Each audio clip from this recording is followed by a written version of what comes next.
Second 2018 meeting of the Albion City Council. If you have a electronic device or cell phone, I ask that you place it on silent. I call this meeting to order, and we'll begin with a moment of silence.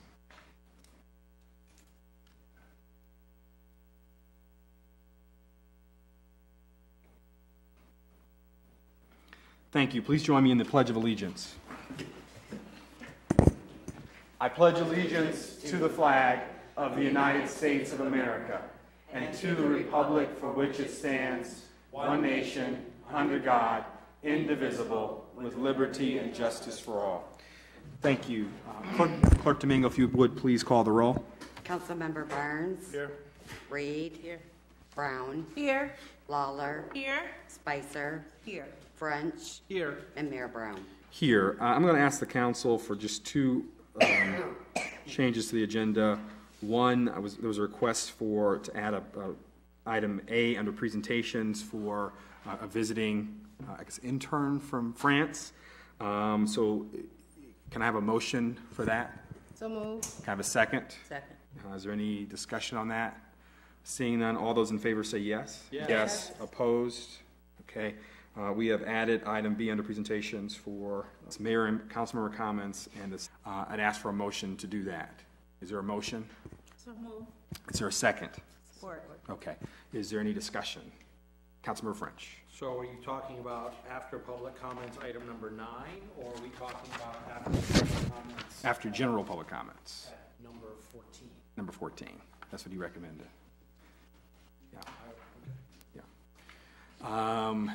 Any further discussion? Seeing none, all roll call votes are split there. No, we don't. Yes. Yes. Yes. Okay. Any opposed? No. No. Okay. Item A, which is a certificate of certificate, City of Albion certificate of and general foreman for the Albion will be greatly missed. The city expresses our appreciation, years of service to the city.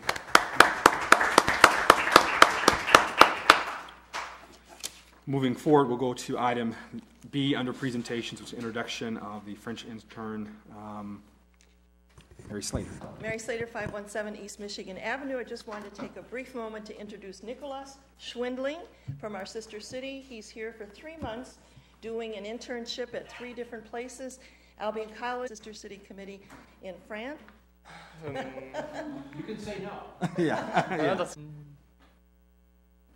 I don't know. I'm looking forward to talking with you all further and Very nice. working with as many of you as I can over my 3 months here.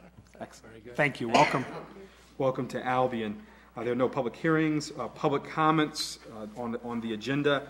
Persons addressing the City Council, we ask that you limit your comments to no more than 3 minutes. We ask for proper decorum. Are there any comments this evening on the agenda?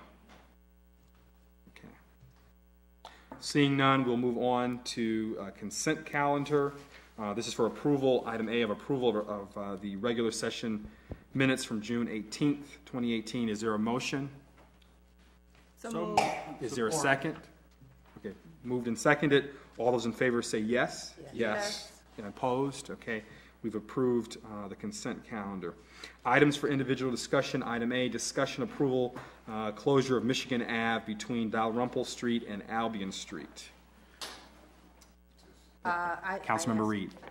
I asked for that because it's at the bottom of the park, and as I'm working down there, I see cars turning in off Albion Street, speeding down Michigan. And because there's a lot of things that's going to be going on in the park this summer, and for the safety of children that are down there playing, I'm asking that just be blocked up until, I think Chief Kip and I talked about the end of September, whenever school goes back, because then that'll be safer for kids, and then it'll be removed where you can go through there again. Councilmember French. I just want to clarify, this is West Michigan Street, not Avenue. Yes. Yes. So people are not confused. Yeah. On the north side of Holland Park. So one comment question I have. I know, for example, when you go into Victory Park off of was that Hannah? Not Hannah, but Haven. Haven or Hannah. Haven. There's like a green gate right there. So what you're saying, are you you're not talking about completely closing the street, you're talking about putting No. up a gate. And in fact, last year, and usually when Mr. Williams has the basketball events, the 3-on-3, they put those cement, the concrete blocks right there in the middle of the street so cars can't go across. Okay. And so that's what I'm talking about, because when school goes back in this session, move it all and it'll be street again. Okay. Councilmember Brown. Thank you, Mayor. Just a question. Has there ever been consideration of putting speed bumps on that, in that area? No? Violation of our ordinance. We're not allowed to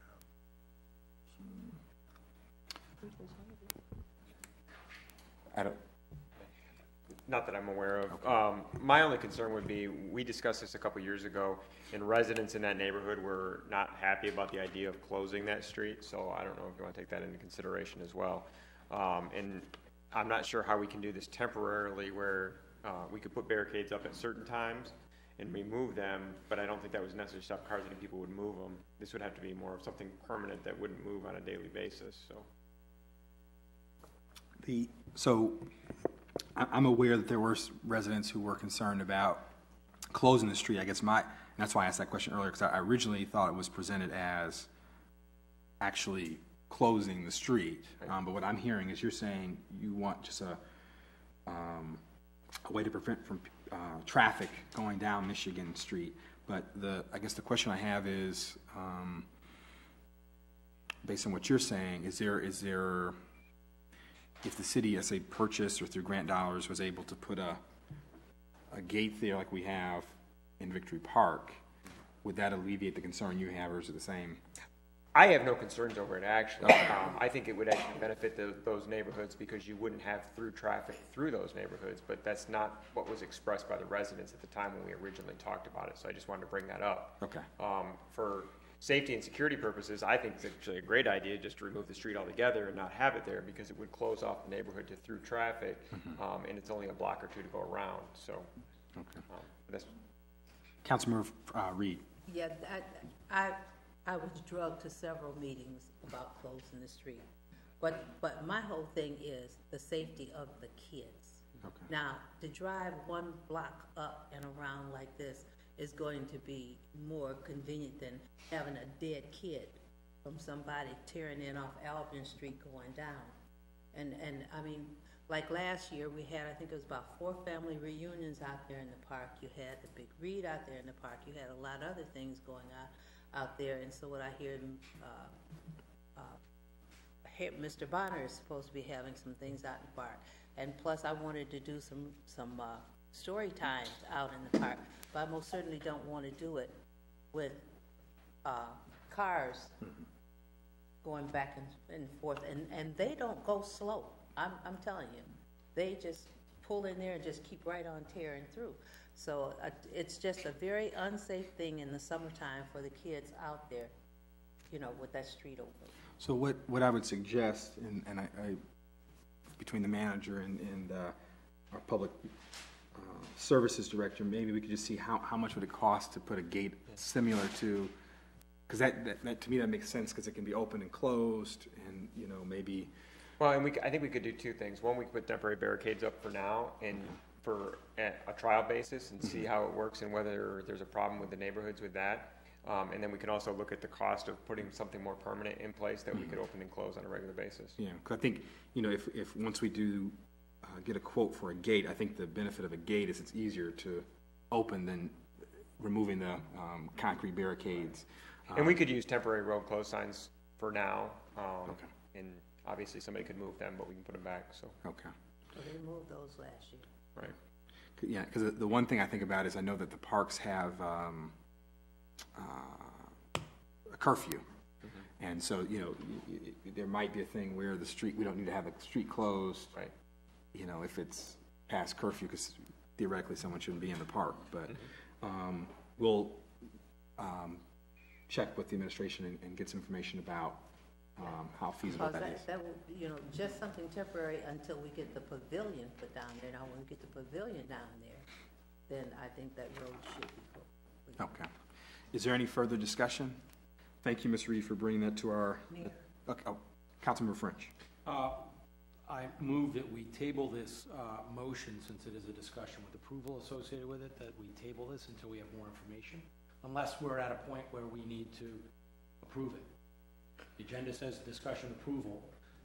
Are we approving it, or are we getting more information? I haven't heard it. I think what we're just asking is to kind of bring it to our attention for the first time, and then we'll get some information from the administrator. So that means in order for appropriate, we have to table this, because this is asking, the agenda says approval.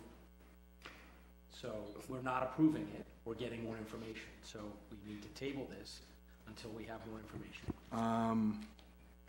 No, what's going on is we're having this, she's bringing up as a discussion item. If we were going to, we wouldn't table it, we would postpone it, but we've already had the discussion.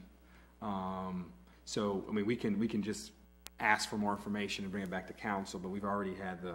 So the downside to tabling it is what? There really is no need to table, because it was brung as a discussion. But it's listed as approval. Yeah. So that means we have to take action. That's what the agenda says. No, we haven't had to do that before. This gives us the option if we did have information. Okay. Yeah. Okay. Seeing no further discussion, we'll move on to item B, which is discussion of options for notification of emergencies. Is there anything? Well, currently we have the Nixle program. I've done a little research on it. We pay just over $2,500 a year to be able to access Nixle. Currently, we have 589 people that subscribe to Nixle in the city of Albion. If we switch to the Nixle 360, as they call it, it would give us the ability to actually call any phone within the jurisdictional area. And it would send out voice messages as well as what we send out currently through text and email. Okay. That is roughly another $1,000 a year. So one question I do have, so I remember, and this might not even be relevant, but with dispatch, let's say you had a cell phone and then you purchased it or something in a different county. Yep. And they have a dispatch, so you'd pay your dispatch fees to them. So if if we had a resident, for example, who lived out of state, just moved to the community, but they kept their out-of-state number, would they be included in that universe? Your billing address, so wherever they're getting billed to. Okay. So. I think that would increase, what, 2,500 to 3,500, right? Correct. That's not bad. And that includes landlines? From my understanding, yes. So landlines and cell phone? I'm not 100% on the cell phone part of that, because I don't know if it does it by geo-coding of where the phone is at, okay, or if it does it like by the billing. Okay. Again, I'd have to check that just a little bit further. Okay. But landlines, yes, for sure. I think that'd be worth, if we're talking just a $1,000 increase annually, that might be worth doing. Is there any comment from council? Councilmember Brown, Councilmember Brown. Thank you, Mayor. So I think the additional $1,000 is definitely worth having the robocall option. Attorney Harkness, were you able to research the question raised by a resident last meeting about the written notice? As it relates to water, yes, I sent out a memo to the council and our director of public safety / interim manager and our director of public services. And I also spoke with the director of public services. Basically, the state sets administrative rules and has different tiers based upon the severity of what has occurred, and the severity of what has occurred dictates the method and manner of how the public has to be notified. But there was a question about whether or not personal notification has to occur with the public, and that's not the case. There's different avenues that can be taken: posting in a conspicuous place, broadcast media like radio or TV or internet, things like that. So in short, there's the personal door-to-door is not required. Any further comment? Well, I just want to thank the manager for checking in that, because that was one of the concerns that a number of the council members raised and residents raised. The concern was that, if you did not have a cell phone and had not signed up on Nixle, you would have missed that unless you, watched the news or something. So I think that's worth looking into, and perhaps maybe by next meeting we could have maybe an approval of that. Councilman Brown. Thank you, Mayor. Thank you, Interim Manager Kipp and Attorney Harkness, for the information. One of the things I did learn from the water contamination issue, it was really a teachable moment, because as a city, we don't have a solid emergency communication plan, right? I think the robocall will be helpful. One of the things, this is just a thought, I know we have the neighborhood, the councils. I'm wondering if we could go a step further and see if each precinct can maybe have a couple volunteers.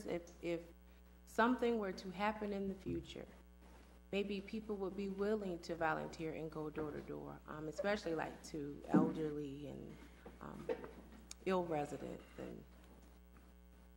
I mean, the robocall will help a lot. Not everybody has access to a phone line, and I'm just thinking, what if there's this? I don't know. There could be a situation where the phone lines were down. Like, I don't know. I feel like we really,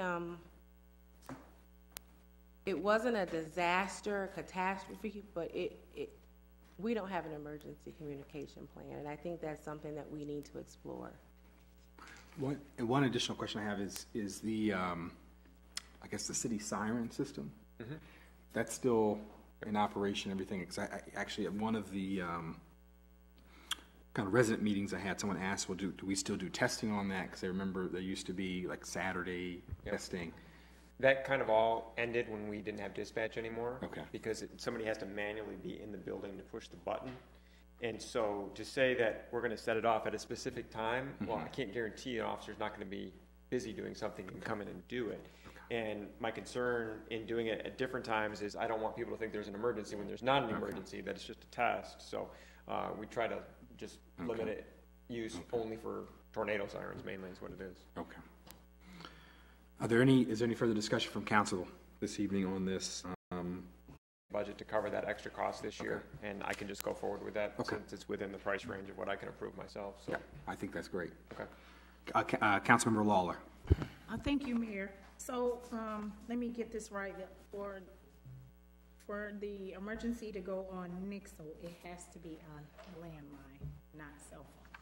No, it can be either. So, it can be either. Yep. Okay.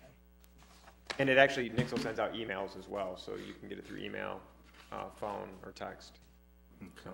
Okay. I was just asking that because that's information that I'm considering handing out to my precinct so that they know to either download the Nixle or something to become. And there is information on the Public Safety's webpage under ADPS News that gives you information on how to sign up for Nixle as well. And I'll try to get more of that information out as we go.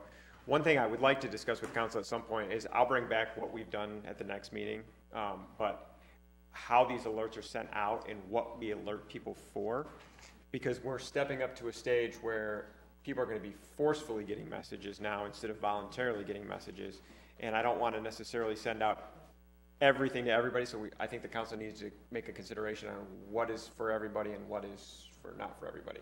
Okay. Councilmember Spicer, did you have? He answered my question, thank you. Okay. Seeing no further discussion, we'll move on to item C, discussion of sale of city-owned property. Do you want to kick that off further? Okay. So, as the council is aware, there have been several members of the public that have approached the council about buying vacant lots in the city, and I think pretty much everyone's in agreement that there needs to be some sort of consistent process for doing that moving forward. And I think the problem that we've had is, either people don't want to pay the closing costs and title fees, or because of the way we've been doing it in public meetings, which we're just kind of going back and forth, and it's, you know, the best analogy I can think of is it's like watching Venus and Serena Williams play. It's just back and forth, and it never ends. So I looked at some other municipalities, and I think some of them just don't have processes at all. Some of them say use the assessed value. Probably, I think the most helpful one that I found, and I think that we could probably adapt it to City of Albion, is kind of the City of Detroit's approach, where they kind of use a closed bidding process in that, you know, we identify a parcel of property that's up for sale, or that's no longer in use, and that we are able to sell, and we just accept bids for it. And as part of that bid process, the council can mandate that, for example, the cost of closing, deed recording, title insurance, things like that are on the purchaser. You can also mandate that there be, for example, a minimum bid. You know, obviously the idea being, you know, if you've got a parcel that's worth $20,000, you know, if without a minimum bid, you could hypothetically have only one bidder, and they could bid $1, and then it's theirs. I'm not saying that there's necessarily anything wrong with that, but I think, I mean, I'm just putting it out there for council that you can put those conditions on part of the sale. I don't know, maybe you establish something like the minimum bid is 10% of the value across the board, to keep things consistent. But so that's what I found out. But you know, I'm happy to take any direction from the council in formulating a procedure for the sale of the property in the future. So is there any discussion from council? The two instances that I'm aware of, the one we did, I don't know if it was like 2 years ago or a year ago, there was a property on Albion Street, and they purchased a section that was adjacent to them in the development area there. I know, for example, the land bank, when they have property, you know, they give preference to surrounding properties. Is that something that we probably could bake that in some kind of way? Because the one issue I see is, you know, right now, for example, if someone was interested in, you know, redeveloping that area, the city basically has just a block of land which we could incentivize to help do that. But then on the flip side, I think it's helpful right now as this city's kind of making some progress. But on the flip side, does Detroit, or any of the language that you researched, is there a requirement to like do something with it in a particular time frame? I haven't seen, you know, I looked at about 20 different cities, and I did not see that requirement anywhere.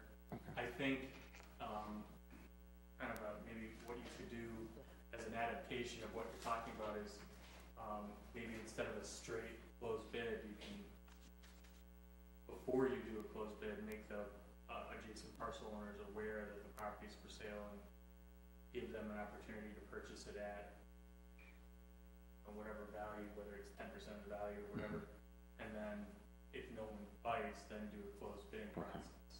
And I guess the last thing, I'm done, but is there, so let's say do they have a website? Is there a process to have like a listing of what's up, or do they actually just go through randomly with a bid and say, hey, this is a parcel, we're gonna post this one in March and this one in April, and just? I guess I did not see that done anywhere, but I don't think there's any reason why you couldn't do it either way. Okay. I mean, I think you could identify 10 parcels of property and say, these are up, closed bids will be accepted for, you know, however much, whatever period of time, or you can identify them one at a time and say, here's this one as they come up. I mean, I think you can do it either way. Because I remember that's what a resident in one of the public comments mentioned, you know, do we have just an inventory of everything, of all the property the city owns, just like online, so it's just there, and that might be a way to do it. I think we do need to have a policy in place because it makes it easier when we're moving forward and things happen. But on the flip side, you know, what I think might be harmful is if, like, again, for that particular area we're talking about, normally if we had it listed and someone came and just like purchased half of it, and then we have to go back, and if, you know, if a developer does come, then kind of basically get it back, which, you know, maybe the city should have kept it. So is there any discussion? Maybe we can put that on the study session when we do the rental certification. But is there any discussion on that? Councilmember French and Councilmember Spicer. Thank you, Mayor. I vaguely remember sometime in the last 8 years where we talked about when a property became available either through the land bank or through the city because of foreclosure or demolition or what have you, we offered it to the next door neighbor first at some reduced rate, like $200 or $300 or something, and then they would pay closing. I think the land bank. So I would be I mean, given where we are as a city, I'm opposed to the idea of sort of scatter shooting available property for open bid, closed bid, irrelevant. Because what I worry about is people seeing the buzz going on in the city of Albion, and we get real estate speculators from California and Colorado and Florida just, you know, buy up the property and then sit on it, and then sit on it and wait for some developer that never happens. And then we're in the same boat that we were with downtown until recently. And so we actually stifle investment rather than sort of support it. So I'm okay with creating a policy, but I really, maybe it's the time frame you're talking about, that there has to be developed in a certain period of time, but I'd like that time period to be very short, like a year. Because I really don't want, you know, lots of people owning lots of little properties, and it prevents the city from, say, taking that property and saying, hey, maybe we want to put in a makerhood in there and put in, you know, apartment buildings and some stores and what have you, because the property is no longer available because 9 people have bought property that the city used to own as a block. Yeah. Okay. Councilmember Spicer. Thank you, Mayor. I think that my comments are probably somewhat in line with what Councilor French has said and Attorney Harkness. However, I think I would like, Mayor, if you would please, Attorney Harkness to provide us, I know he suggested that we possibly go with the closed bidding process option. However, I'd like to know what other options are available to us. Can you just spell it out for us? I guess we can do it in a study section or perhaps in writing, because I too am a little hesitant about the closed bidding process. I just want to know what other alternatives we have, if you get where I'm going with that. Well, yeah, I mean, I can tell you, I mean, the vast majority of and there aren't a lot of examples out there because a lot of municipalities just haven't developed either an ordinance or a policy for the sale of real property. They've developed, a lot of them have done it for personal property, but they haven't done it for real property. So the 2 most frequent ones that I see is they either offer it for sale at the assessed value, just to whoever wants it, and just throw it out there. Hey, the property costs $20,000. First person to offers $20,000 gets the property. The alternative is I've seen the closed bidding process, and the reason I suggest that to council is because it eliminates the offer, counteroffer, offer, counteroffer in perpetuity, which, I mean, as you've observed firsthand, it gets old, nothing gets accomplished. And so when you're doing those blind bids in a closed bidding process, you know, you put your offer in and you go with the highest one. You know, and the one thing that I would say is, I think, you know, in the past, what has happened, like Councilman French mentioned, you know, there were parcels that were sold for, you know, 200 or 300, and it was somewhat arbitrary. I think what the council should do is develop a fixed figure that can be applied consistently. So we say, well, we offered this parcel at this percentage, you know, whether it's 5% or 10% of the assessed value, and that's the same offer that we made to every other citizen that came in, rather than saying, well, we sold this parcel for 200, this very similar one we did for 400. You know, I think you're going to run into far fewer issues, and if you develop a way to keep it consistent. Councilmember Spicer. Thank you, Mayor. Attorney Harkness, Mayor, if I could please address him, like personal, like real property, and depending on where it's situated in the neighborhood, are lots similarly assessed in value that way? I mean, so if I have a lot over on, say, Erie Street, but I have a lot out near 50 Park, would it be more for that lot than over here? How a lot is valued depends on where it's located, whether there are improvements on the lot, depending on the grading of the lot. There's a million different factors that could go into determine the value of the lot. You could hypothetically have two lots right next to each other that have very different values, because one might be vacant, one might have a house on it. One might have a sinkhole on it, one might, be perfect, Councilmember Brown. Thank you, Mayor. I definitely would support a study session to kind of hash this whole thing out. Yeah. Thank you. I think it's an important conversation to have, and I think that we probably can tack it on to interim manager Kip. I do believe that the actual properties that are available in the city of Albion are on our assessing site, and you could search the city of Albion as the owner to determine what those properties are and the values of them. Okay. Thank you. Seeing no further discussion, we'll just do a study session on that just to get into the details. Item D, set date for rental certification study session. Today is the 2nd, I guess, in June, yeah. Okay. So would the 9th work? Would next Monday work? Or is there any objection to next Monday? Because what we could do is just have two items, one for rental certification and the other for basically the sale of city-owned property, the policy for that. So if I see no objection, I'm just going to, we'll set the study session for next Monday at 6:30. Okay, so that was easy. So we'll be meeting next Monday at 6:30 to discuss rental certification and the sale of city-owned property. Item E, request approval for computer programming to operate Star Commonwealth treatment plant. So moved. Is there a second?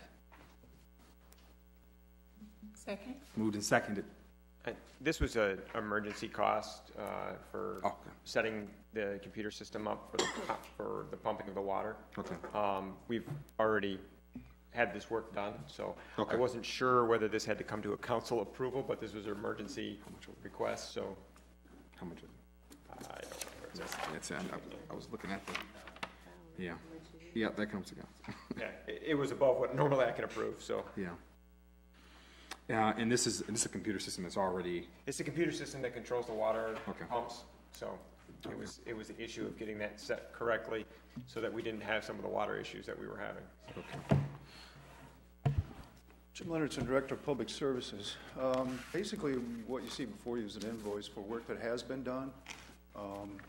And the work was done so that we could operate the treatment facility without the tower being in service.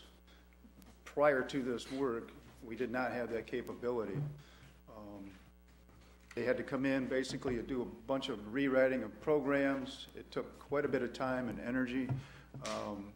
But what that's allowed us to do basically is not have both of those wells and those high service pumps out there running continuous while the tower's out of service. It allows it to work off pressure so the pumps will cycle. They'll come up, do what they need to do, and shut back down. The one question I have is when the tower does come back online, there won't have to be another reprogramming. It will account for that, correct? That's a question I have as well. I do not know. I'm hoping that it'll be a simple fix. They'll be able to go back in and reestablish the original set points and whatnot. So. Okay. But you don't know whether they would charge us just to change it back? I don't have a clue at this point. Okay. Get your hand up. Councilmember French, or excuse me, Councilmember Brown. No, my hand's not up. Oh, okay. Okay. Councilmember Brown. Thank you, Mayor. So, looking at my packet, I saw things in here that I assumed or related to the Irwin Avenue repair thing? Yeah, that's the next one. Right. So I don't know, what's the cost of what we're being asked to approve right now? Which I understand it's already been, but I The one that we're speaking of right now is $8,300.10. okay, thank you. Is there any further discussion from council? Any questions? Okay, thank you. Thank you. We'll do a roll call vote, please.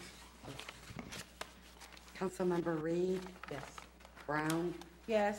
Lawler, Yes. Spicer, Yes. French, Yes. Barnes, Mayor Brown. Yes, we've approved the request for the $8,300 for the computer programming at Star Commonwealth Treatment Plant. Item F, request approval for emergency water main repair for Irwin Avenue. Is there a motion? So moved. Is there a second? Second. Moved and seconded. I probably should.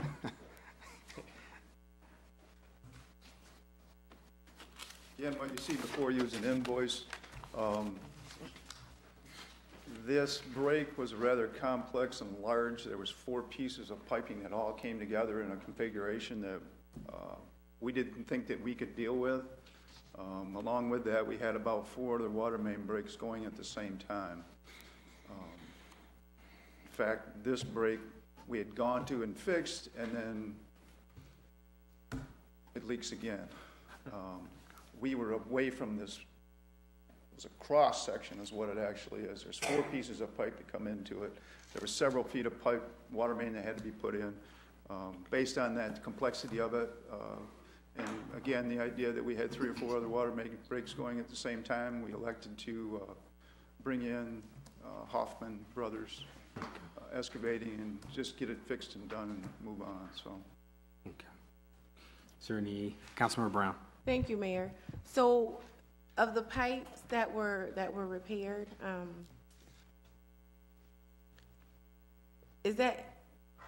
does that connect with what we anticipate being replaced with the ICE grant if we get it? Was it Probably the same pipes. the same exact pipes? Yep. exactly. Okay. If the ice grant goes, Irwin Avenue will have new water. Some sanitary sewer, as well as storm sewer as well. And when will we know if we receive? I have I not know yet. they're moving forward with it, but I don't know for sure. I know they were trying to hope to bid it out before the end of the year. Okay. Oh, but approval for the grant. Yeah, well, they're planning on wanting to bid it out by the end of the year, so I would expect to have approval by August, September. Okay. Are there any further questions from council this evening on this? Okay. Seeing none, I'll ask for a roll call vote, please. Councilmember Brown, Yes. Lawler, Yes. Spicer, Yes. French, Yes. Barnes, Yes. Reed, and Mayor Brown. Yes. Just for the record on that one, that was for $10,156.36. Didn't make sure. Future agenda items, I only have one. Councilmember French brought to my attention, the subcommittee that the council established for the rules are going to meet again. Attorney Smith did respond with his notes, so we can meet and go through that. And Councilmember French? Are we available on Thursday of this week? I should be. Possibly. Yeah. Yeah. Well, we can just text and figure that out. Yeah, I'm available. Adding something to the next agenda. Oh, I was just. So the reason I bring that up is because if we were able to meet Thursday, and it sounds from watching the videotape that you covered a great deal of ground, I think, I don't see any opposition to anything that the attorney said, that we could probably get this done. Yeah. And On the next agenda. on the next agenda. So we will put, so the future agenda item would be, the first reading of council rule amendments. So we have to do 2. Right, no, yeah, right. No, Two things. Okay, Attorney Harkness. I need to bring another marijuana facility amendment to the council. Okay. Councilmember Lawler, Councilmember Brown. Thank you, Mayor. I want to discuss the Maple Street, both ends, either being one-sided, parking, or Okay. just try to run it. Okay. Councilmember Brown and Councilmember Spicer. Thank you, Mayor. I just needed for Attorney Harkness to repeat. I didn't hear what you said. Marijuana. We need to amend our marijuana facilities ordinances again. Thank you. Sure. Councilmember Spicer. I'm going to yield to Ms. Reed. Councilmember Reed. She was reminding me of Michigan Ave. Are we going to have a study session for that, or can that be put on next week's? Well, we probably, I guess it depends on how quickly, I know we probably could put the barricades out there easily. I guess the question would be if we wanted to put like a gate there, how much that might cost. I don't know how long it'd take to get a quote. I'd have to ask Jim. Okay, so we can put it on the next agenda. Okay. So just an update on, yeah. Well, just an update on Michigan Street traffic. Councilmember Spicer. Thank you, Mayor. If I could, Mayor, to Attorney Harkness, would you mind if I direct this question to him? Thank you. I read that earlier something about, and I don't know, the Supreme Court approving some online taxes collections. Is that something that will impact the city? And is that something you can talk about next time, or should we wait down the future? You plan to bring us up what type of revenue might benefit the city from that ruling? To the extent that, and you know, the finance director might be able to better answer this than me, but basically, in a nutshell, what that case is, it basically says that online retailers like Amazon, because that's the biggest online retailer, is going to be subject to tax. But I think that's at the state level. So to the extent that the city benefits from it, it'll be like a filter down from the state. I don't think it's going to be a direct tax received to the city. I think it'll filter down to the state. I was just wondering about the money, that's all. Sure. Yeah. That's a good question, actually. Future agenda items, Councilman Burns. City of Albion election tampering. What? City of Albion election tampering. Discussion? Yeah. Okay. We'll talk about that one. Okay, is there any future agenda item? Councilmember Brown. Thank you, Mayor. A joint meeting with the EDC board? Yes, there's actually a date that was discussed, which was I want to say the 19th or the 18th. And we were waiting. One second. Give me 1 second, because I do.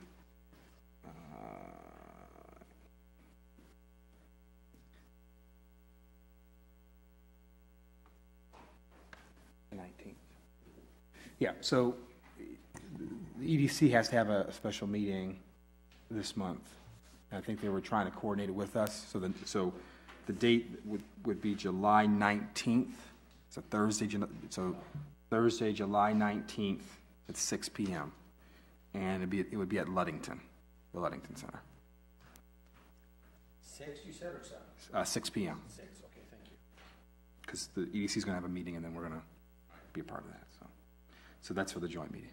Where's that going to be? Ludington building.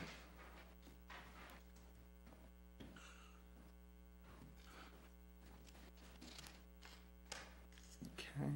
Any future agenda items? Okay. Seeing them, we'll move on. There is no,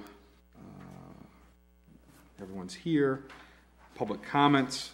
Persons addressing the City Council, we ask that you limit your comments to no more than 3 minutes. We're going to test this here. We ask that you observe proper decorum, and the council rules do not allow for clapping and audience response, and no attacks, personal attacks. So if there are any general public comments, please come forward, state your name and address, and we'll get 3 minutes. Just give us 1 second till we can set the timer here.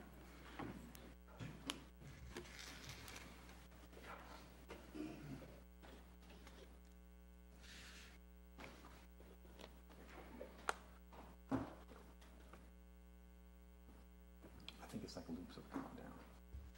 It's like you let it go to 10. To 3.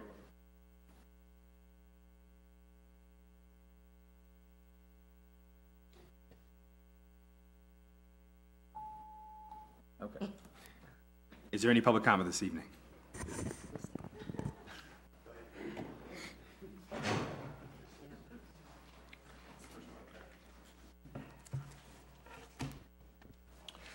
Hello, my name is John Dunklin.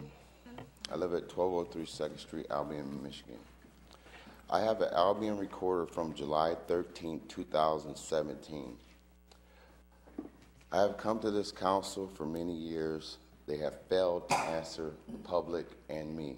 And at this time, I have 5 questions that I would like for the council to answer. Why every time that I ask him, Mr. Barnes, speak for us, he cannot? Why do Precinct 1 pay taxes when it does not show up in the precinct? Can we see on paper where our tax money go or went? Why can't the city make it easier for disabled people and older people in Precinct 1? And these questions was asked almost a year ago to this date.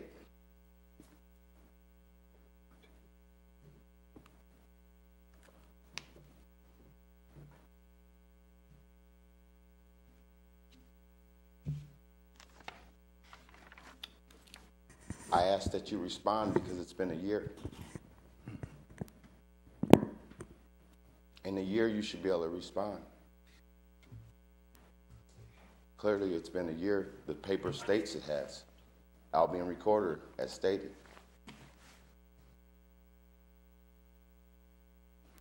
So just for public awareness again, public comment is not for council to respond, so it's for public to respond. We'll have a chance to respond to. When will you respond? Next meeting? Yeah. Next meeting? Next meeting? Next meeting? We should have a response maybe tonight, actually. So. Okay, so we have a response. So my 3 minutes are up. So can you respond? We're in public comment section. So. Okay. Thank you. So when will you respond? Tonight?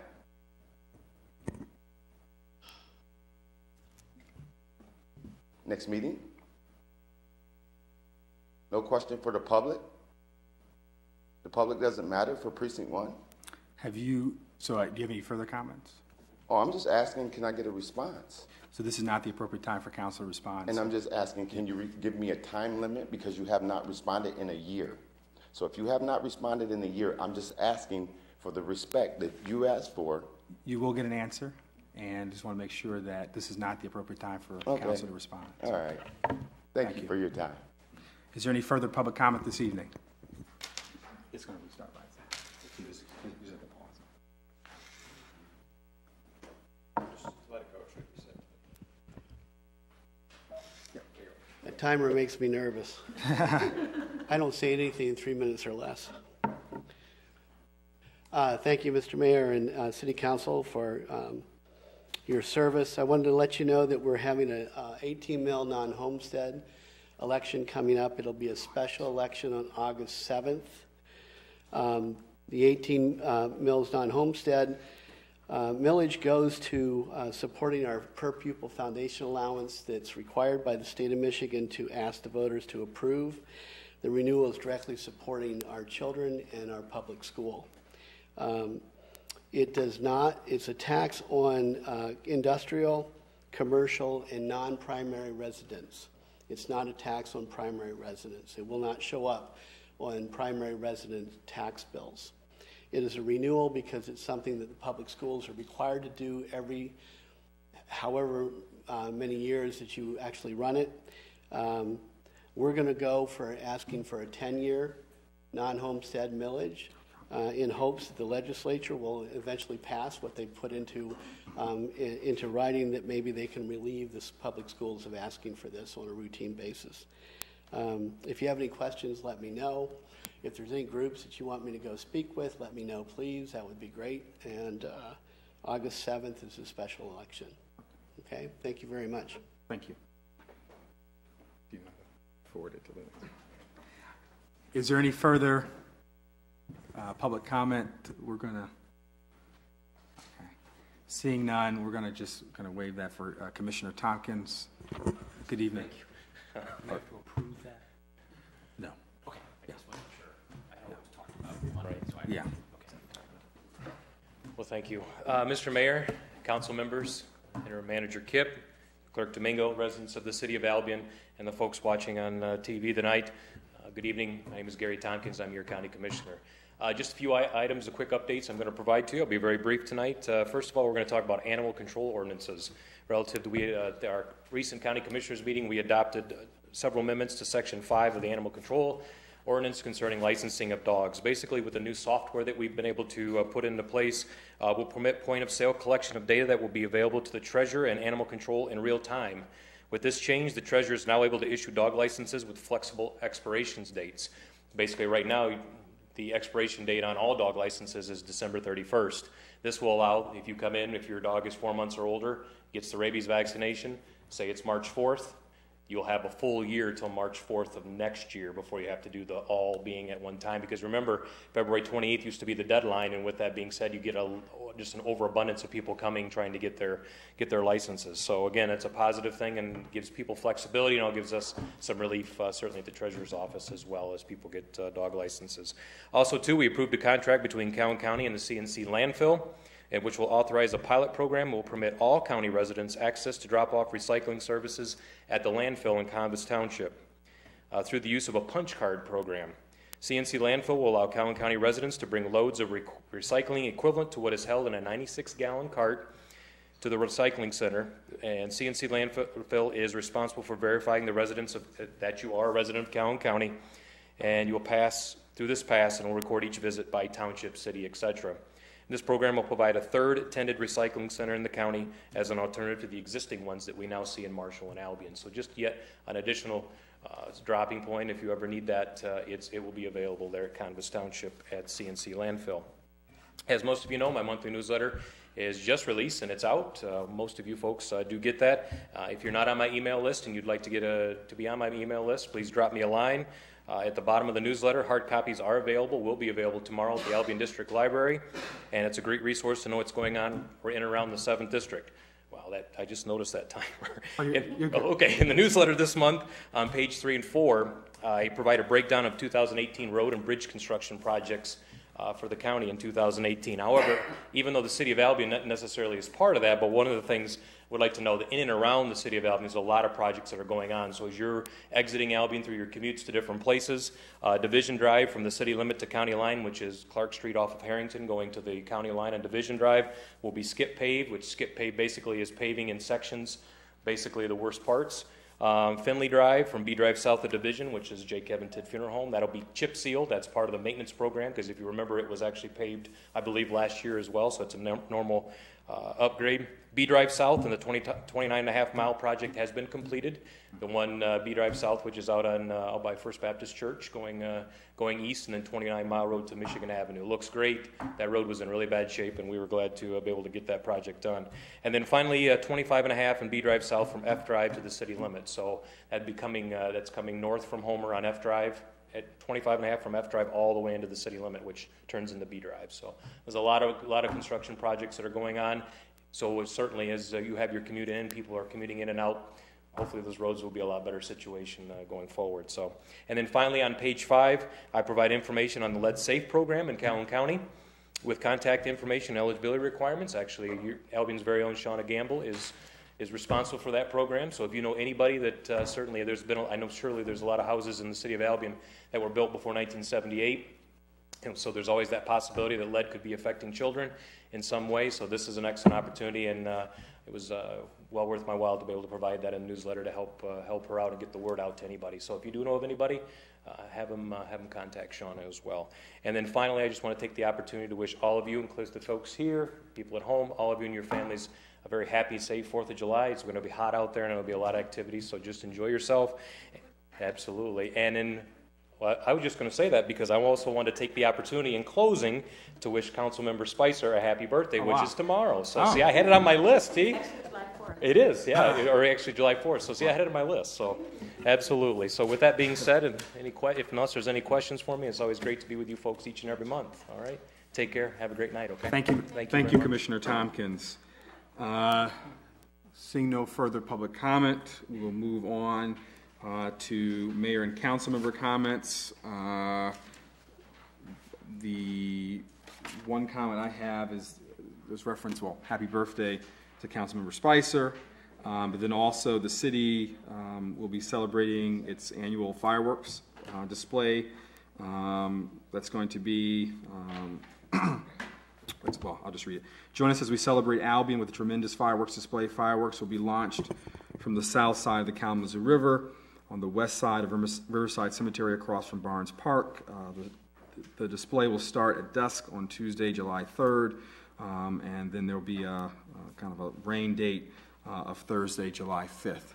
So we want to thank those who made that possible. Are there any other further comments from council this evening? Councilmember French. Thank you, Mayor.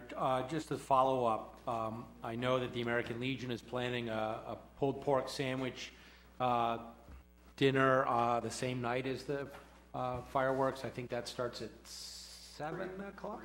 3 to 10. So come on out and support our veterans on this most patriotic of days, and wish everybody a safe holiday.